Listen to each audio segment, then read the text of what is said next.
देखिए, हम शुरुआत से ये बात कह रहे थे कि सरकार किसी की भी हो, कोई भी मुसलमानों की तरक्की नहीं चाहता है।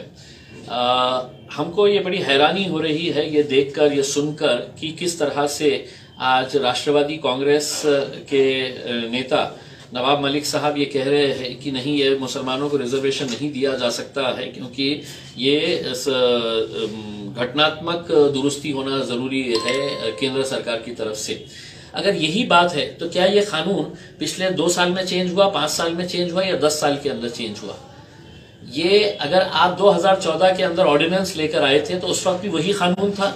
यानी कि इसका मतलब ये है कि आप सिर्फ एक गाजर और एक लॉलीपॉप देना चाह रहे थे मुसलमानों के हाथ में। कोई कानून बदला नहीं है, पहले से ही वही कानून था।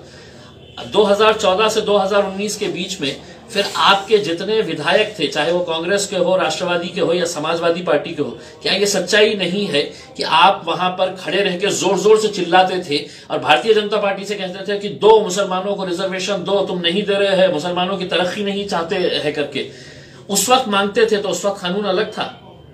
आज आप ये जो ज्ञान बांट रहे हैं हमें कि नहीं कानून ऐसा होना चाहिए, कानून के अंदर हम नहीं दे सकते हैं, ये है करके, यानी कि इसका साफ मतलब ये है कि आप मुसलमानों को सिर्फ बेवकूफ बनाने का एक धंधा चला रहे हैं उसमें।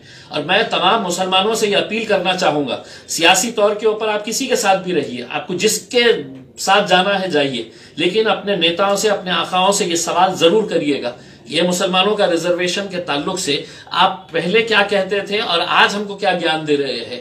नई बात, हकीकत यह है कि सरकार अगर चाही तो एक दिन के अंदर मुसलमानों को रिजर्वेशन दे सकती है, क्योंकि हाईकोर्ट से क्लियर हुआ है। हाईकोर्ट ने कहा है कि 5% रिजर्वेशन सिर्फ एजुकेशन के अंदर मिलना चाहिए। तो ये आप क्यों नहीं दे रहे हैं? आपकी नीयत नहीं है, आप मुसलमानों को पिछड़ा ही रहने देना चाहते हैं। सिर्फ आप अपनी जाती तौर के ऊपर मैं कितना बड़ा हो जाऊं, मुझे क्या मिल रहा है ये देखेंगे, लेकिन कौम के बारे में आप कोई नहीं सोचना चाहता है।